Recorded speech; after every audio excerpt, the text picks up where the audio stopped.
Hello and welcome back. So in the last video I talked about, where did I put it?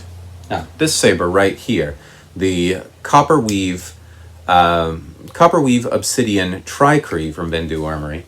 This time I wanted to talk about Bendu Armory's Neopixel setup. So what I have here is the saber that I reviewed the first time, or parts of the saber.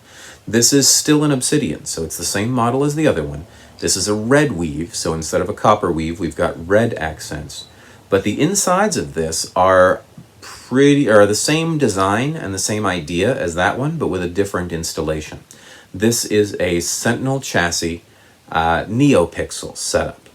All right, so last video I talked a lot about the weave and the structure, and if you want to find out about Bendu Armory's carbon fiber hilts, then view one of those other two videos and you can get all of that information. Suffice to say, it's a really nice, sleek, organic design that's super durable. In fact, it's nearly indestructible, though it is a little bit top-heavy. So that's the too long didn't read version. Help me out here, R2.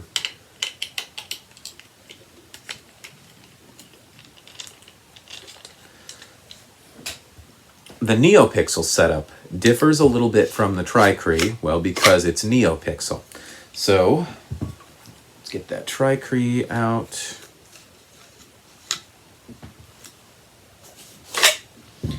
All right, so here was the Cree,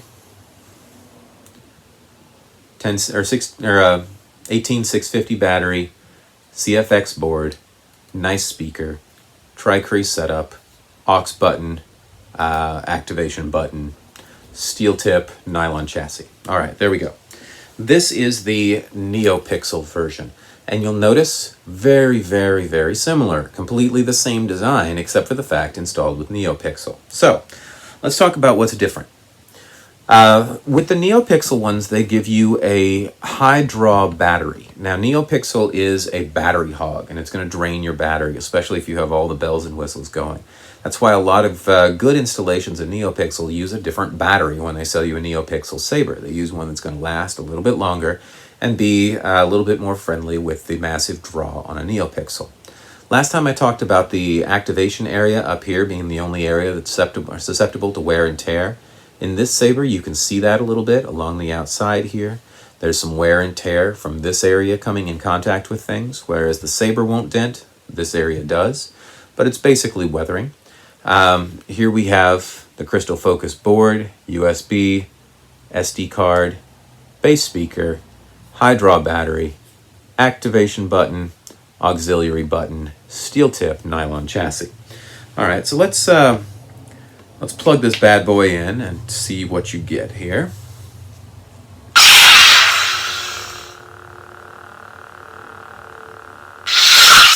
All right, so with Neopixel rather than Cree, you get all the features that Neopixel has to offer. I've done several videos on this, but things like staggered ignition.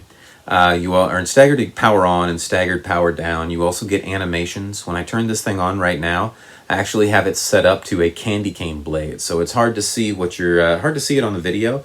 But what you're actually dealing with is red and white stripes, like a barber's pole or a candy cane, cycling up the blade. See, yeah, I can't really get that to you, but you can see it on my arm a little bit here. But yeah, cycling red and white candy cane. Some other animations that you're getting on here.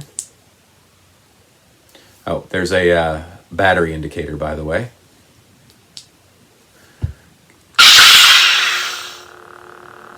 Spectrum.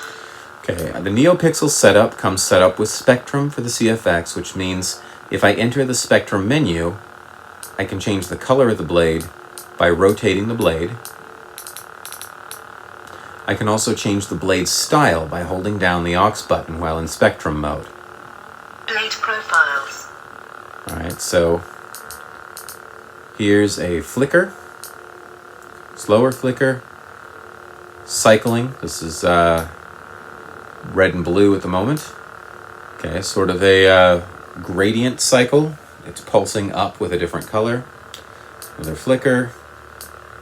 Rain blade. The rain blade has like little hits, like it's hitting, like rain is hitting it and being extinguished, so it's got little white flickers in it. This is a unstable or flame blade going on here. We got a couple different colors. Oh, lost the flame blade. There we go, a couple different colors cycling up the blade. There's a better rain blade. Okay, we've got kind of a strobe. There's a really finicky looking blade. This is like a Sauron or a Galaxy. It's got a dead spot right here, and it's shooting off on either direction from it, kind of like hyperspace. But that's obnoxious. Oh, and here's my favorite, the rainbow pulsing blade. This thing pulses red, green, and blue, all the colors of the rainbow, up the blade in a cycle. It's really obnoxious, and I love it. So let's keep that one on there. Okay, multiple sound fonts. Let me show you that. When the saber is off, Sound bank selection. I hold down the aux button, and I can cycle through them. Crystal focus. Grammy. Revolt. Sure. The Old Republic. The Old Republic. Youngling. This is General Kenobi.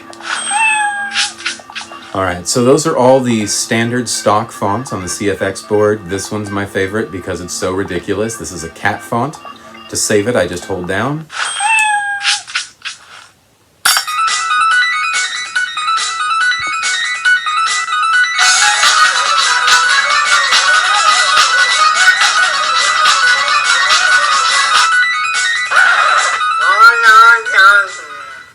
Alright, so believe it or not, that is a stock font with the crystal focus board.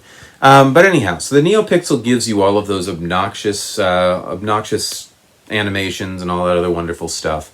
Let me show you the Neopixel install. Okay, it's a little bit more complicated than the Cree. There's more wires back here. And again, Bendu Armory is not braiding the wires, but they are pretty organized and going in the right direction, and nothing looks crazy. And the other side of it is super clean. So their Neopixel install is also really nice.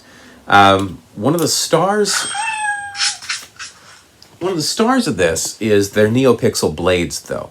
If you order this, you get a Neopixel blade from them, and they use, generally speaking, they use heavy grade blade stock.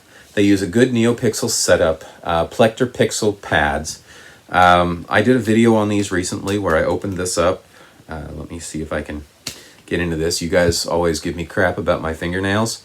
Here's what they're good for. I can pry stuff open without having a knife. So anyhow, inside of this, we've got a diffusion tube. So inside the blade is another very thin blade. Inside of the diffusion tube, we've got foam. Inside of the foam, we've got the Neopixel strip. Last LED is bent up so that it shines out the shine-through tip.